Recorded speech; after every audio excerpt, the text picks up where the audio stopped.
네, 오늘의 주제는 흥왕하여 더하더라 라는 주제를 가지고 오늘 이 성도님과 함께 말씀을 나누고자 합니다.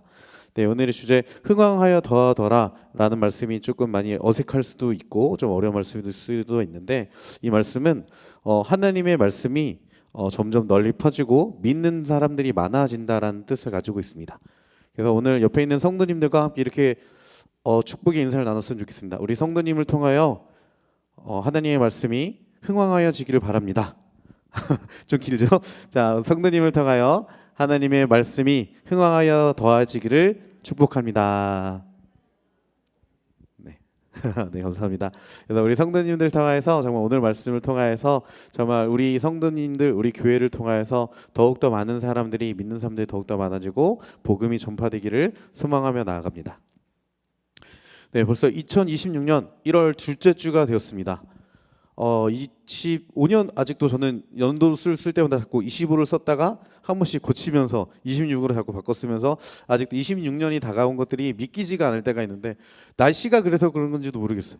이게 뭐가 지난 건지 이게 뭔가 학년, 중고등학교 때는 학년이 바뀌거나 반 아이들이 바뀌거나 그럴 텐데 아직은 뭔가 바뀌는 것이 많지가 않아서 그런지 아직 26년이 넘어갔다라는 사실이 잘 믿기지 않을 때가 있습니다. 근데 이게 연말 연초가 되다 보니까 저에게 갑자기 뭔가 일들이 되게 많이 시작하고 되게 여러 가지 소식들이 많이 다가오고 있습니다.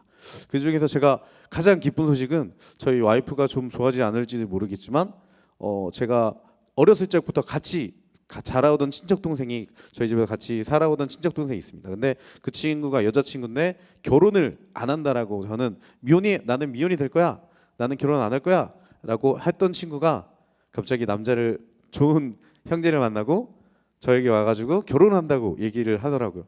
근데 제가 결혼하는 것만큼 기쁜 소식이었습니다. 그래서 요새 그 결혼식이 기다려지고 돈을 얼마 해야 되나 이런 생각도 많이 하고 있는데 저에게는 기쁜 소식이었습니다. 근데 그 외에도 제 주위에 많은 사람들이 친척들이나 저와 가까운 사람들이 결혼하는 이야기도 들리고 임신하는 얘기도 들리고, 저희 조카가 이번에 임신했다고 또 알려주더라고요. 서프라이즈로 크리스마스에 알려주기도 했는데 이렇듯 좋은 소식도 많이 들리고 있지만 이 좋은 일들만 가득하면 좋겠고 좋은 일들만 많았으면 좋겠지만 또 그 외에도 정말 다른 한편으로 저한테 오지 않을 것만 같았던 일들이, 그리고 생기지 않았으면 좋았을 일들이 많이 생기고도 있습니다. 그래서 어제 갑자기 저희 장모님께서 갑자기 또 아파지시면서 그 의사가 했었던 말들이, 장모님께서 하셨던 말들이, 옆에 혹시라도 사람이 없으면 장인어른이 안 계셨으면은 이렇게 가셨을 수도 있다라는 얘기를 듣고 나서부터는 너무나 이게 제가 놀랐었나 봐요. 어제 하루 종일 화장실을 별것도 아니었는데 화장실을 계속 가가지고 지금도 솔직히 달려가고 싶습니다. 네, 그런 일들이 많이 생기더라고요. 근데 이거는 비단 저에게만 있었던 일들만이 아니고 모든 성도님들이 저와 같은 비슷한 일들을 많이 겪으실 것 같습니다. 좋은 일도 생길 것이고 나쁜 일도 생길 것이고, 왜 이런 일들이 생길 것이지 하나님은 원망도 해보고, 하나님 이런 일이 생겨서 너무 감사합니다 이렇게 감사 인사도 많이 할 것 같습니다. 근데 이건 교회뿐만이 아니라 모든 사람들이 다 이런 일들이 생길 거라고 생각을 합니다. 그렇기 때문에 우리 성도님들의 일상들이 예측할 수도 없고 예상도 되지 않는 일들이 일어나고 있습니다. 그렇지만 여기 있는 오늘의 말씀인 사도행전 12장 말씀에서도 정말 알 수 없는 일들, 예측할 수 없는 일들이 생기고 있습니다. 일단 저희가 사도행전 12장 말씀을 나누기 전에 사도행전에 대해서 간단하게 저희가 이야기를 좀 나누고 가려고 하는데요. 이 사도행전은 예수님의 승천으로부터 로마까지 복음이 전파될 때까지 예수 그리스도의 복음이 전파되는 그 말씀을 다루고 있습니다. 그래서 사도행전의 주제를 가장 잘 설명하고 있는 구절은 사도행전 1장 8절의 말씀입니다. 사도행전 1장 8절 말씀 우리 함께 찾아서 함께 읽어보도록 하겠습니다. 사도행전 1장 8절입니다.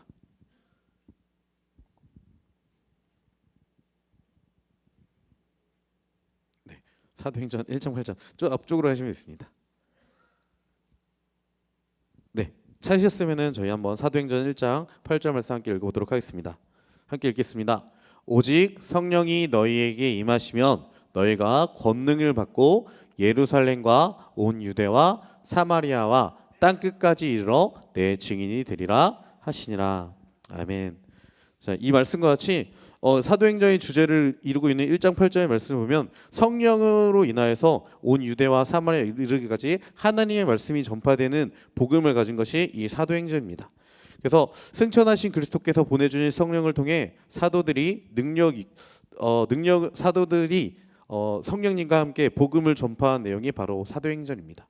그래서 어떤 이들은 이 사도행전을 성령행전이라고 부르면서 성령에 대해서 많이 서술하고 성령님에 대해 중요성을 말한 성경이라고도 합니다. 그래서 사도행전의 특징 중에 하나가 사도행전에는 성령이라는 단어가 약 50회 이상이 등장한다고 합니다. 그만큼 성령님에 대해서 말을 많이 하고 성령의 특징과 성령의 임재와 성령의 사역에 대해서 강조하기도 합니다. 또한 그리스도의 복음이 전파되는 과정에 대해서 소상히 기록하였습니다. 근데 그 모든 과정들이 성령님과 함께함으로 인하여서 그 과정을 겪었다고 말하고 있습니다. 그래서 이 모든 성령님의 인재와 성령님의 사역과 성령님이 함께하심으로 인하여서 그 끝에 있는 것은 하나님의 복음이 널리 전파되어진다. 하나님의 복음이 흥왕하여 더하여지더라 라고 이렇게 설명하고 있습니다. 근데 이 사도행전의 맨 마지막의 특징 중에 하나가 사도행전 맨 마지막에서는 끝을 내지 않습니다.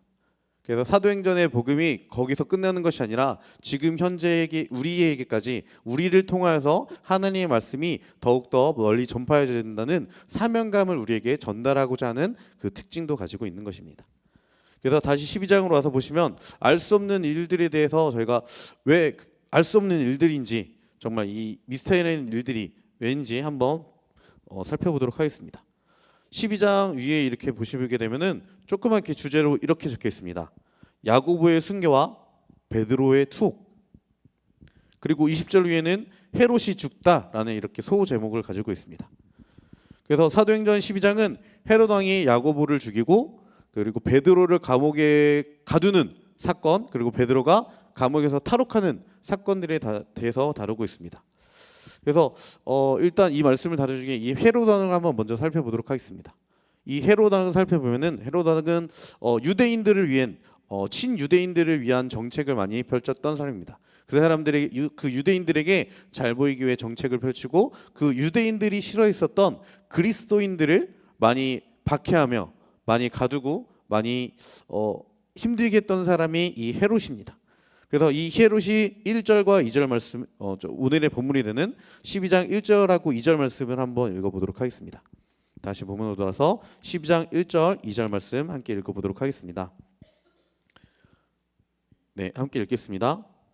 그때에 헤롯 왕이 손을 들어 교회 중에서 몇 사람을 해하려 하여 요한의 형제 야고보를 칼로 죽이니. 그래서 헤롯 왕은 이 유대인들에게 잘 보이기 위해 유대인들의 기분을 좋게 하기 위해 야고보를 불러서 야고보를 칼로 죽임을 당하게 됩니다. 근데 그와 같이 이 야고보가 죽인 모습을 보고 사람들이 유대인들이 기뻐하는 모습을 보게 됩니다. 우리 3절 말씀도 함께 읽어보도록 하겠습니다. 3절 말씀 읽겠습니다. 유대인들이 이 일을 기뻐하는 것을 보고 베드로도 잡으려 할세 때는 무교절 기간이라. 아멘. 이 말씀을 보시게 되면은 베드로도 잡습니다. 근데 공교롭게도 이 베드로는 무교절 기간이라고 이렇게 하면서 말씀을 마치고 있습니다. 이 무교절 기간은 무교절 기간과 무교절과 유월절 이 기간에는 이 유대인들이 처벌이나 이렇게 심판 같은 거, 처형 같은 것을 하지 못합니다. 그렇기 때문에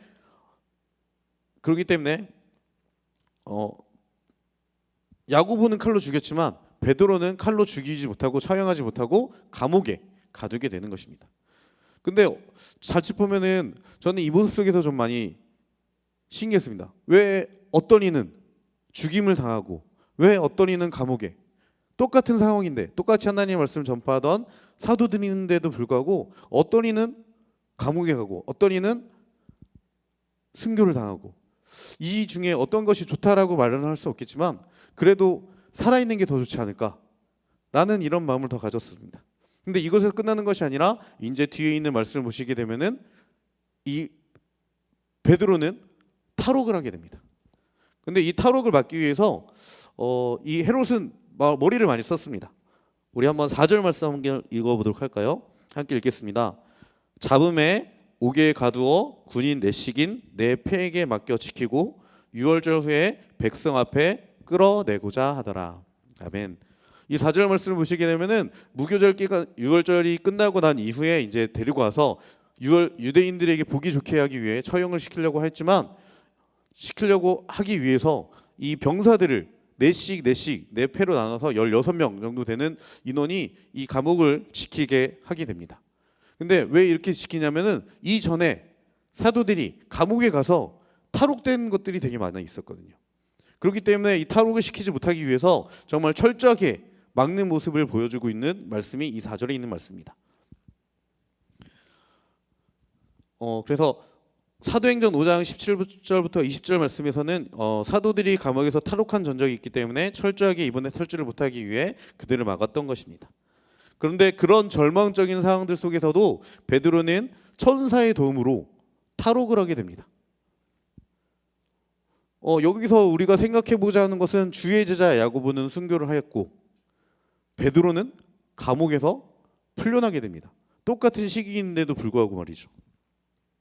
그래서 우리가 한번 생각해봤으면 하는 것은 왜 어떤 이들은 순교하고 어떤 이들은 죽임을 당하고 어떤 이들은 감옥에서 풀려나고 이런 상황들이 비단 이 현상에만 보여지는 것이 아니라 성경의 많은 부분에 보면 현실을 살아가고 있는 우리에게도 똑같은 상황을 겪지만 어떤 이는 잘 되는 것 같고 어떤 이에게는 안 되는 것 같고 왜 나만 안 될까? 왜 저 사람은 잘 될까? 이런 현상들이 우리에게는 분명하게 일어난다는 것입니다.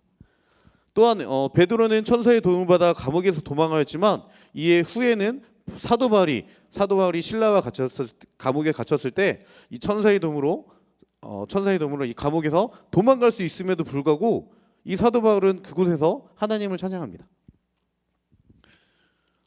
그리고 또한 23절 말씀을 보시게 되면 헤롯이 영광을 하나님께 돌리지 아니하는 고로 주의 사자가 곧 친히 충이 먹어 죽이니라 라고 하면서 하나님께서 이 헤롯을 친다라는 말씀, 그 그리스도인들을 박해했던 헤롯을 징치하는 모습을 보여줄 수가 있습니다.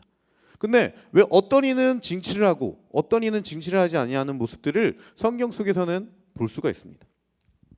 그래서 저는 이 모습이 의아하기도 하고 우리가 한번 짚고 넘어가고자 한다라는 것입니다. 우리가 살아가고 있는 상황들도 알 수 없는 일들이 벌어지고 왜 똑같은 상황들이 벌어지지 않고 하나님을 믿는 사람들에겐 더 어려운 일들, 더 힘든 일들, 왜 어떤 이든 더 잘나는 일들 이런 일들이 생기는지 저희는 알 수가 없습니다.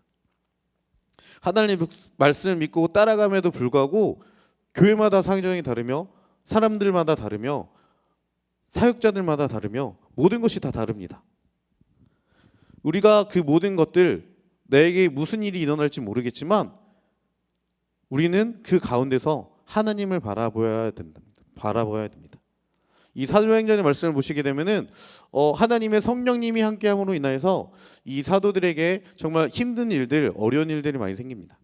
근데 그때 했던 것들은 그들이 성령을 붙잡고 성령님과 함께함으로 인하여서 그 고난을, 그 힘든 것들을 내가 알지 못할 나에게 어떤 일들이 벌어질지 몰라도 기쁨으로 나아가게 됩니다. 그래서 우리에게 어떤 일들이 벌어질지 어떤 상황들이 생길지 모릅니다. 그렇지만 우리는 그 가운데 하나님을 원망하며 하나님을 탓하며 다른 사람들을 바라보며 나아가는 것이 아니라 성령님을 바라보며 성령님 앞에 나와서 성령님과 함께 하나님의 일을 순종하며 해 나가야 된다는 것입니다. 그래서 이 말씀의 맨 마지막 속에 오늘의 주제였었던 24절 말씀이 나오게 되는 것입니다. 우리 사도행전 12장 24절 말씀 함께 읽어보도록 하겠습니다. 함께 읽겠습니다. 하나님의 말씀은 흥왕하여 더하더라. 아멘. 그 때문에 정말 저는 많이 억울한 상황들도 많이 있었을 것 같아요. 왜 이런 일들이 생기냐? 아니면 이 성경 속에 있는 인물들과 같은 상황들이 생겼다면 하나님 많이 원망했을 수도 있을 것 같습니다. 그렇지만 사도들은 그리고 성경에 나왔던 인물들은 그 모든 과정들 속에서도 하나님께 감사하며 하나님께 순종하며 나아갔다는 것입니다. 그렇게 했을 때 우리가 알지 못하는 우리가 하나님의 지혜와 하나님 어떤 일을 하실 수에 대해 있을지에 대해서 하나님 어떤 일을 하시는지에 대해서 우리가 정확히 알 수 없고 다 이해할 수 없지만 그럼에도 불구하고 순종하며 나갔을 때 하나님께서는 그 순종한 사람들을 통해서 하나님의 말씀이 전파되게 하셨고 하나님의 말씀을 듣는 이들이 더욱더 많아지게 역사하시게 하셨고 그 일들을 통해서 하나님이 드러날 수가 있게 되었던 것입니다.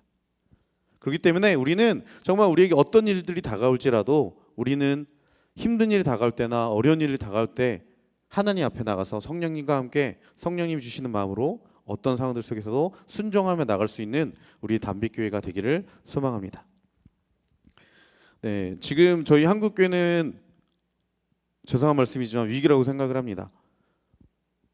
많이 어려운 것 같습니다. 교회가 날이 가면 날이 갈수록 더욱더 힘들어지고 있습니다. 근데 이런 위기 상황들은 언제나 있어 왔습니다. 근데 이 위기 상황들마다 이 위기의 상황을 극복하고 이 위기의 상황에 하나님의 말씀이 더해지고 흥왕하여질 수 있었던 것은 하나님께 순종한 자들, 고난 속에서도 하나님 앞에 나아갔던 자들을 통해서 하나님의 말씀이 흥왕하여지고 더해졌습니다. 그렇기 때문에 우리는 이 위기 상황 속에서 하나님의 말씀에 순종하며 나가기를 소망합니다. 네, 그래서 5절 말씀을 사도행전 12장 5절 말씀 함께 읽어보도록 하겠습니다. 함께 읽겠습니다. 이에 베드로는 옥에 갇혔고 교회는 그를 위하여 간절히 하나님께 기도하더라. 아멘. 그래서 우리가 정말 힘들고 어려울 때 하나님께 말씀에 순종하기 위해 우리는 정말 간절한 마음으로 기도해야 되는 것입니다. 그래서 오늘의 말씀을 잘 생각해 보면서 우리 성도님께 말씀을 한번 맞춰보도록 하겠습니다. 세상에는 정말 힘들고 어려운 순간들이 많이 다가올 수 있습니다. 그렇지만 그 힘들고 어려운 순간에 하나님을 원망하며 하나님 탓을 하며 나의 상황이 왜 이런지 하나님께 불평과 불만을 하는 것이 아니라 정말 이 상황들 속에서 하나님 앞에 나가서 하나님 우리의 이런 상황들을 통해서 하나님이 드러나게 해달라고 감사하며 순종하며 나갈 수 있는 우리 성도님이 되기를 축복합니다.